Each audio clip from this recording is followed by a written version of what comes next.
Hi friends, ఈ వీడియోలో ICICI credit card advantages and disadvantages benefits గురించి అయితే మాట్లాడుకుందాం. మెయిన్గా ఏ క్రెడిట్ కార్డ్ అయినా కానివ్వండి, ఖచ్చితంగా శాలరీడ్ మెంబర్స్కి అయితే ఇస్తూ ఉంటారు. అంటే ఎవరికైతే మంత్లీ శాలరీ వస్తుందో వాళ్ళకి మాత్రమే ఎక్కువగా క్రెడిట్ కార్డ్స్ అనేవి ఇస్తూ ఉంటారు. సో మీరు నన్ను అడగొచ్చు, మంత్లీ శాలరీ వాళ్ళకి మాత్రమే ఎందుకు ఇస్తున్నారు, వేరే వాళ్ళకి ఎందుకు ఇవ్వట్లేదు అని. సో మంత్లీ శాలరీ వాళ్ళు ఏంటంటే వాళ్ళకు ఒక నమ్మకం ఉంటుంది బ్యాంక్ వాళ్ళకి, దట్ మంత్కి శాలరీ అనేది వస్తుంది. ఒకవేళ మనం డబ్బులు ఇచ్చిన, ఏ ప్రూఫ్ పెట్టుకోకుండా డబ్బులు ఇచ్చినా కూడా మనకు మంత్కి వస్తుంది కాబట్టి కట్ చేసుకోవచ్చు అనే ఒక ప్రూఫ్ అనేది ఉంటుంది అనమాట. అది ఒక నమ్మకం అనేది ఉంటుంది. సో శాలరీ వాళ్ళు కాకుండా వాళ్ళకి ఎప్పుడో ఒకసారి డబ్బులు పడతాయి. శాలరీడ్ మెంబర్స్ అంటే ఇప్పుడు ఎంప్లాయీస్ కాకుండా నార్మల్ ఇంకేదో వర్క్ చేస్తూ ఉంటారు, వాళ్ళకి బ్యాంక్ అకౌంట్తో సంబంధం ఉండదు, ఎప్పుడో ఒకసారి వేస్తుంటారు తీస్తుంటారు. సో అలాంటప్పుడు బ్యాంక్ వాళ్ళకి నమ్మకం ఉండదు వీళ్ళకి క్రెడిట్ కార్డ్ ఇవ్వాలంటే, ఎందుకంటే ఎప్పుడు వేస్తారో ఎప్పుడు పోతారో తెలియదు కాబట్టి అలాంటి వాళ్ళకైతే ఇవ్వదు, శాలరీడ్ మెంబర్స్ మాత్రమే ఇస్తుంది. సో ఇప్పుడు కొంతమందికి, ఎక్కువ మందికి కూడా ఇస్తున్నారు. సో సిబిల్ స్కోర్ అనేది ఎక్కువ ఉంటే చాలామంది కూడా క్రెడిట్ కార్డ్స్ అనేవి ఇస్తున్నారు. సిబిల్ స్కోర్ గురించి నేను మీకు ఎక్స్ప్లెయిన్ చేస్తాను, దాని గురించి కూడా. సో దీనివల్ల బెనిఫిట్స్ ఏంటి, అడ్వాంటేజెస్ ఏంటి, డిసడ్వాంటేజెస్ ఏంటి అనేది ఇప్పుడైతే మనం చూద్దాం.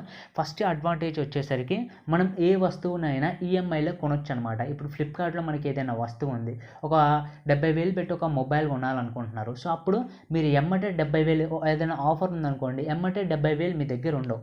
అప్పుడు క్రెడిట్ కార్డ్ని యూజ్ చేసి, ఈఎంఐని యూజ్ చేసి మీరైతే ఆ ప్రోడక్ట్ని అయితే తీసుకొని దాన్ని మీరు మంత్కి ఒక 2,000 3,000 అట్లా కట్టుకుంటూ మీ శాలరీలో నుంచి వెళ్ళి దాన్ని అయితే కొనుక్కోవచ్చు అనమాట. అట్లా అడ్వాంటేజ్ అనేది ఉంటుంది.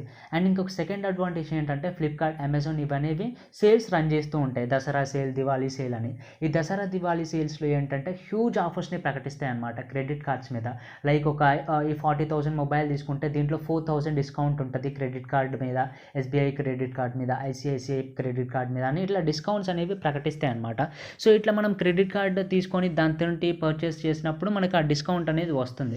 4,000, ఇప్పుడు 40,000 పెట్టి మొబైల్ కొన్నప్పుడు 4,000 డిస్కౌంట్ వచ్చినప్పుడు అది ఎంతైనా మనకు యూజే కదా. 4,000తో ఎన్నో పనులు చేయొచ్చు కదా. సో ఇట్లా అనమాట హెవీ డిస్కౌంట్స్ అనేవి వస్తూ ఉంటాయి. సో ఇందులోనే కాదు, ఇప్పుడు ఎయిర్పోర్ట్స్లో కొత్తగా లాంచెస్లో ఫ్రీ ఫుడ్ తినొచ్చు అనమాట. ఒక 2 to 5 రూపీస్ కట్టి ఫ్రీ ఫుడ్ అయితే తినొచ్చు. అండ్ ఆ 5 రూపీస్ కూడా మళ్ళీ ఎమ్మటే మనకి క్యాష్ బ్యాక్ త్రూ అయితే రిటర్న్ అవుతాయి, రీఫండ్ అవుతాయి అనమాట. సో ఇట్లా చాలా హ్యూజ్ ఆఫర్స్ అనేవి ఉంటాయి. మరి డిసడ్వాంటేజెస్ ఏంటి భయ్యా అని మీరు నన్ను అడగొచ్చు. సో డిసడ్వాంటేజెస్ ఏంటంటే, ఈ క్రెడిట్ కార్డ్ పేరుతోటి బ్యాంకులు చాలా ఇంట్రెస్ట్ అనేది కస్టమర్ల దగ్గర నుంచి వెళ్ళి వసూలు చేస్తాయి. ఇప్పుడు మీరు 40,000 పెట్టి మొబైల్ కొన్నారు. సో ఆ 40,000 అనేది ఫ్లిప్కార్ట్ వాడికి, క్రెడిట్ కార్డ్ వాడు కడతాడు, అంటే బ్యాంక్ వాడు కడతాడు. మీరు బ్యాంక్కి మంత్ కట్టుకోవాలి. సో ఈ మంత్కి వాడు ఫ్రీగా కడతాడు, ఒకటేసారి 40,000 ఇచ్చినంటే కట్టాడు. సో మీరు ఇప్పుడు మంత్లీ ఒక 2,000 కట్టారనుకోండి, దానికి ఒక 15 లేదా 60% ఇంట్రెస్ట్ అనేది యాడ్ చేస్తాడు. అంటే ఒక 200 to ఒక 300 రూపీస్ అనేది ఇంట్రెస్ట్ అనేది పడుతుంది 2,000కి. ఇంకా 5,000 కట్టాలంటే ఎక్కువనే ఉంటుంది అనమాట. సో ఇట్లా వాడు మిత్ అనేది వసూలు చేసుకుంటూ ఉంటాడనమాట. ఇది వాడికి అడ్వాంటేజ్. బట్ మనకి ఇది డిసడ్వాంటేజెస్ కదా. 15 to 17% అంటే అది ఇంట్రెస్ట్ రేట్ చాలా ఎక్కువ. బ్యాంక్స్ మనకి ఫిక్స్డ్ డిపాజిట్ చేస్తే 7 to 8% మాత్రమే ఇస్తాయి, కొన్ని కేసెస్లో 5 to 7% మాత్రమే ఇస్తుంది. బట్ మన దగ్గర నుంచి డబల్ అయితే వసూలు చేస్తున్నాయి బ్యాంక్స్ ఈ క్రెడిట్ కార్డ్స్ ద్వారా. సో ఇది ఒక డిసడ్వాంటేజ్ అనమాట. అండ్ అడ్వాంటేజ్ ఇంకొకటి ఏంటంటే, సిబిల్ స్కోర్ అనేది మీరు ఆన్ టైంలో క్రెడిట్ కార్డులో డబ్బులు తీసుకొని మళ్ళీ ఆన్ టైంలో పే చేశారనుకోండి, మీకు సిబిల్ స్కోర్ అనేది బాగా పెరుగుతుంది. ఈ సిబిల్ స్కోర్ పెరగడం వల్ల ఏంటంటే మీకు ఎక్కువ లోన్స్ రావడానికి అవకాశం అయితే ఉంటుంది.